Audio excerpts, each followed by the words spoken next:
Amma takkasuma natti wacca malee ijoollee ani akkattanii sirreessee bulchu natu beeka. Ijoolleen nama mari'aadhaati.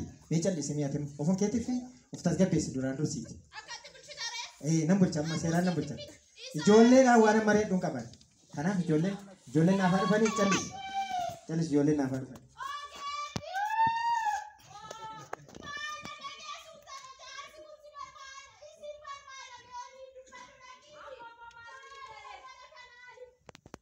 Kau tu nanti kau esana dufte, bos, esana dufte, mal tata, mereka demi nuti mal wal ndam nuti, aku garit tu jalan, hati kesawani, kau tu garit nuti wajib, karena apa bagan harus kota, gos, bagan harus. Ayo macam tu jodoh ko, akam jut, gos, akam jut. Naguma, ela amma ni, hati kesana kasma ni, jadi, sincari hati ada mah toko nani, wampar paci saat sini kenati, toko ni galteni, kalau jet asini jet tu jet. Simo kan duraan dursee kana sii kennu lafa sii kenneera. Lafti kun bal'aadha. Kana beeka lafa sii kenne ayyaa akkas kunoo lafti guddaadha lafti waan baay'ee qaba beeka. Lafti waan ofirratti baatuun qaba. Keessatti waan baatuun qaba. Kan hunda isaatiiyyuu sirriitti to'attee lafa kana sirriitti ittiin bulta. Simmoo akkasi kun akka ilmooti immoo simmoo diinagdee irratti sii kenneera. Kan diinagdee sii kenne bakka sii kenne. Ati immoo mana keessatti dubartii manaan baatuuti. Waa'ee manaa keessatti waa'ee hawaasummaas qabatee kan jiraachisu si kana sinii kennu kanaan booddee waan takka dubbattanii beekaa.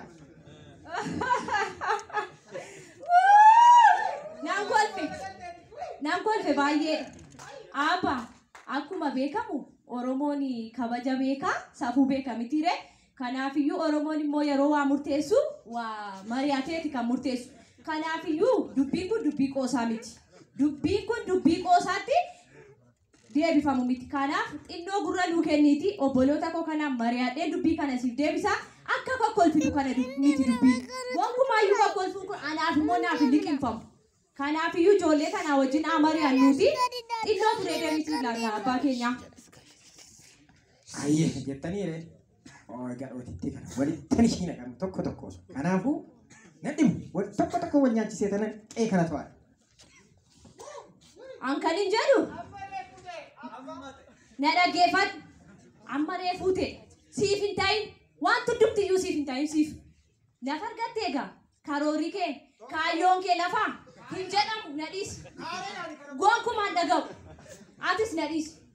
Ati amma itti gaafatamaa dhimma lafaa baratteetta. Ati inni barattee amma itti gaafatamaa dhimma lafaan ta'a jettee burraaqtu kuni nama isa dheengada yeroo darbe yaadattaayin. Nama jecha daboo jedhu daabboo jettee barreessitee kolfaa deemaa ol fedhatu. Gonkumaayyuu sin dhaga'an kan.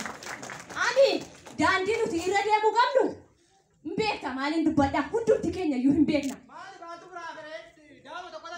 No akkasuma haadha keenya jechuun ani kan na dhibe daaboo sana daabboo jettee dubbachuu kee qofa utuu hin taane daabbocha satitti hiikkatte sanan na kolfisiise. Garuu asirratti sitti hima. Haadhi keenya haadha qoosaatti fuudhamtu miti gonkumaayyuu haadha gootaati. Haadha giiftiiti haadhi keenya. Haadhi keenya ayeerumtu aneeruma haadha kooti gonkumaayyuu indinne anatu fuudhamoo situ fuudha. Haadhi keenya utuu abbaa manaa argatte kabaja argattiyyuuti. Garuu haadhi keenya abbaa manaa kabajamaa gaafa argatteedha kan kabaja argattu. Asirratti ilaaltee taa'e haadhi keenya yoo deesse beektaa namoota jajjabaa Ayilee Fidaa Sheek Bakrii Sabaloo Asteer Gannoo Onesmoos Nasiib asirratti garuu hawwii koo keessaa wanta dubbachuu barbaadu nama Onesmoos jedhamutti heerumee mucaa Nasiib jedhamu moggaafadhee ilmumti koo Onesmoos Nasiib akka jedhamu hawwii koo keessaa isa guddaadha. Kanaafiyyuu asirratti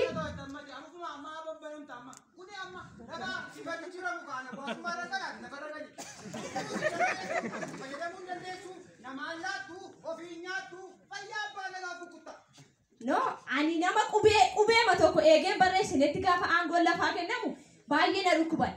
Qubee tokko nama qubee tokko utuu beeku cabsee argame ammayyuu taanaan rabbi gooftaan quba isaa cabsu.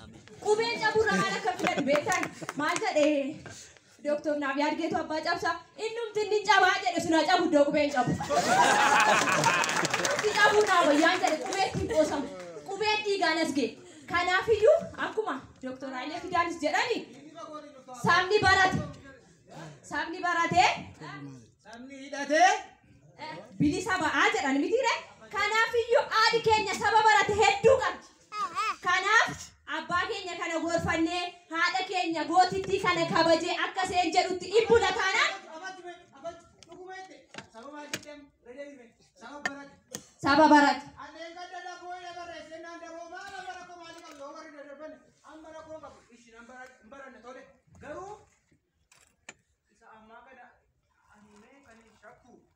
Abbaan keenya kun dhuguma na jekkisiisuutti immoo kaadalaale garaan koo lama lafa abbaa koo irratti lama haadha koo irratti haadha koo dhufee fuudhee garuu kan hin jedhu kana haadha koo fuudhee dhumtoo anaaf abbaa koo ta'ee itti walii galee ture amma garuu ati waan isaa walii galii arguutaa jirta amma abbaan kun mee aangoo makamiin iyyuu arruma dhufee kaleessa dhufe arra ati abbaa lafaatee ati abbaa diinagdeeti jedhee qoode abbaa keenya kana kan sirreeffachuu qabu nuti.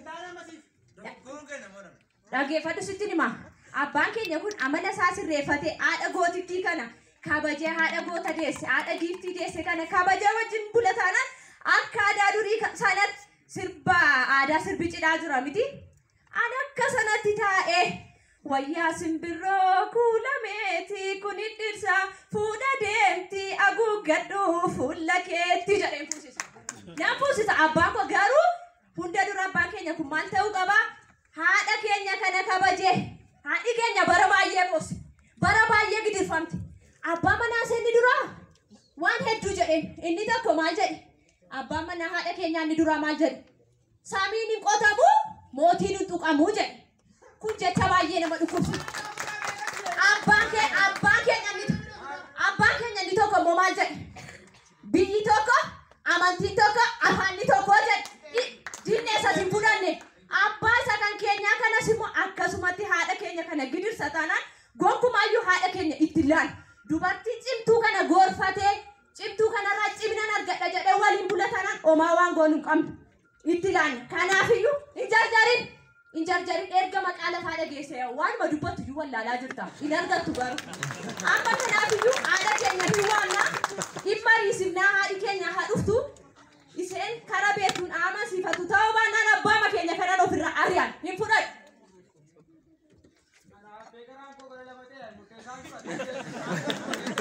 Murteema barbaachisu kun haadha keenya wajjin waliin mari'annee murteessina haadhi keenya dhuftu.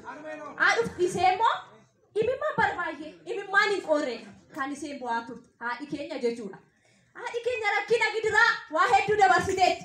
Kanaafiyyuu amma haadhuftu haadha keenya amansiifachuu qabna. Haadhi keenya gootota qalama hin haqamne barreeffamanidha kan dhalte. Haadhi keenya haadha qoosaatti heerumtu miti haadha nama qoosaatti heerumtus miti. Egaa akkas ta'e isatti keessa kan ittiin fuudhin. Kanaafiyyu armee dhuftu wanta hundumaatti himna kan maaliitiif gargar nu baasuu barbaadanne anaa lafa naa kenne lafa abbaa kootina anaaf kennaa deebise. Ani san jedhe kan keenya kanuma keenya nuu biree bilaa dubbitti kanuma amma siif galteetti dubbiin. Kanaafiyyu hin qoosamu.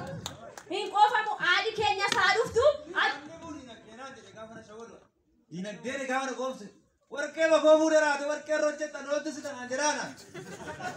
Yoo dhooti numaa qabnaa kana gaafa iyyuu keenya achi addu barbeeti kamiin naa kennee. Akkan jedhe armee lafa armeen jirtu qofan itti himi amma dhannee si wajjin mari'annaa armeen akkaseen isa dhugaa murteessitu beeka. Murteessituu haadha keenya kana immoo amalaan amansiifachuu qabna. Maalumaafiyyu waa'ee dinagdee waa'ee lafaa kanaan hin jarjarina. Sinumayyuu itti gaafatamaa dhimma lafaa ta'u ati koo lafa beektee barreessitu lafa jettee beektee namaan barreessinetu aangoorra taa kadhattee qubee afaan Oromoo caccabsuuf caccabi malee. Gonkumaayyuu dhimmi lafaa itti gaafatamaa dhimma lafaa kan ta'uu qabu nama barate nama dandeettii barumsa isaatii ogummaa isaachi ta'uu qaba. Akkasumas hin goonu qaa'ee amma kanas immoo wal keessa lacheen maali? Abbaa keetee itti gaafatamaa dhimma lafaati gochuu hin danda'u. Gonkuma kana hin dhageenyu kanaan duras dhageenyee hin beeknu. Nuyi saba barate hedduu qabna. Saba beekaa hedduu qabna. Goota hedduu qabna. Kanaafiyyuu kan nu biyya kanatti ilaannu arras taanaan boris ilma daadaa ilma eessumaa utuu hin taane saba kan barateen arras boris kan ta'uu qabu jechuudha. Inni gubboodhaan hojii gashan immoo utuma inni nu quqquuqee utuma inni nu keessaan bahin immoo amma immoo kaleessuma dhufee ati itti gaafatamaa dhimma lafaati. Ati dinagdee ati hawaasummaa dhiiga isaa beekaatti lafa sana immoo hiika isaa beekaa lafeen isaa lafa lixu. Natti naasa'e nama nanaarsi. Obsiraa wallaalchisu. Amma maalumaafiyyu maaloo natti niyyinaa nama raachitanii armee keenya waamna. Armee!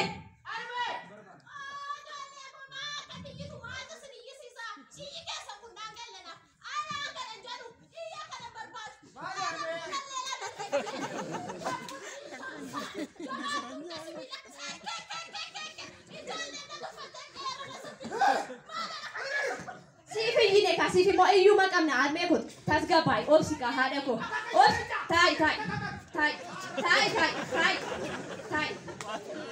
haadha koo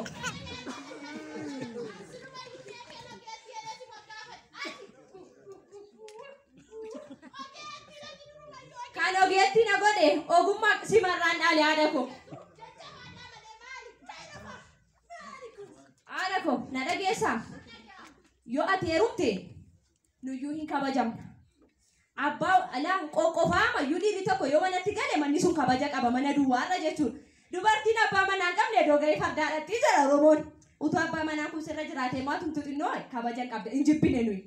Garuu jechuudha ati bara baay'ee boosseetta. Ati bara baay'ee gidirfamteetta. Ati cunqursaa bara baay'ee argiteetta. Abbaa warraa kee amma sii dhufee kana immoo nan shakkee maal wayi.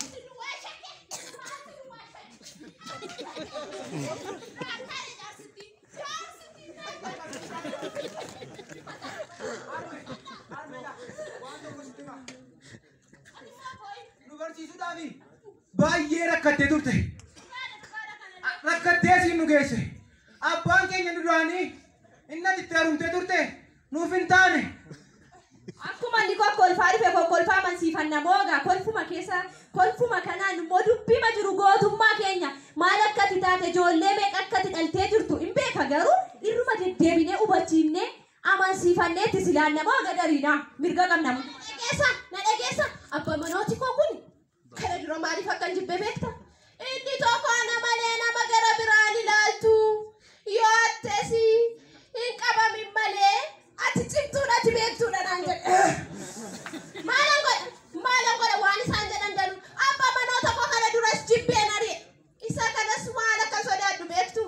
Ijoollee koo dhiiga tokko malee onnee tokko malee afaan tokko malee waan biraa yaanne adda dada ila akkana na duraa gochuu barbaadaa jira. An kanan jibbe na dhageessu ijoollee ko. Isin hin toliin galle taanaan isin hin barbaanne taanaan an ari'uudhaaf duuban deebii warrayyuu isin qofti waliif naa gala.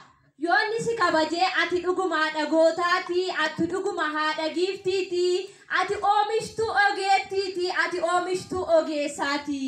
Ati gadameessi kee gadameessa gootota hedduu baateedha jedhe yoo inni itti amane arruma miti nuyi utumatti hin dhedheeressinii guyyaasaa.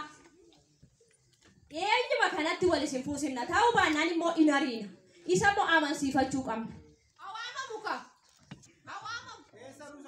Ani waamu ka akkuma kaleessa waamaa turteetti waame malee. Tadako maalumaaf akka sorgoonaa maali yoo salphisuun kun gaarii miti. Amma na waama. Naa jedhamuu didee.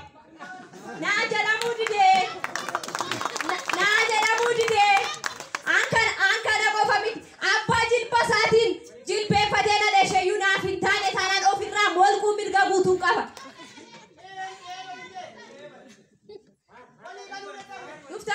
Dhuftanii. Maal taatan? Silaawoo qabeenya adda addaa sinii kenne bakka hundattuyyuu aangoo sinii kenne maal rakkattan? Maal rakkoon keessan? Qabeenya kanuma keenya nu laatte abbaa koo. Nutu sii kenna malee situ nu kenna kanuma keenya nu laatte. Garuu gabaabumatti ani akka intalan gafaatti wanti siin jechuu barbaadu iseerra illee beeku kottaan mana bira dhaabbatu na gorsitaa hunda goggore. Kottu na bira dhaabbatu. Kan hin jechuu barbaadu qabeenya nu qabnu kan qabeenya haadhi keenya oorte kan qabeenya haadhi keenyatti dhiidde kan hin kunuunsita taanaan dhala haadha keenyaa kana hin kabajja taanaan akka nu barbaannutti akka haadhi keenya barbaadditti nu bushita taanaan atarraa qabdee abbaa ogeettiiti. Abbaa koo jedhee si waama. Garuu kana hunda dura kan isirraa barbaadu waadaan agaluudha. Ati kana waadaan naaf hin galtu taanaan immoo gonkumaa dideeraa. Ilaala dhageessaa. Ammaa kaasa waan tokko qofa sitti himuu barbaadu. Ijoolleen koos hin barbaanne. Egaanis maal yoo ta'e osoo dargaggeettiidha. Ani kan ijoolleen koo hin fedhu. Kanaafiyyuu haga mana kee sirreeffattutti baay'ee kooti. Dafinaa deemu. Amma namni tokko si dhagaa jiru. Ijoolleen koo si didaniiru. Deebiin eegooti.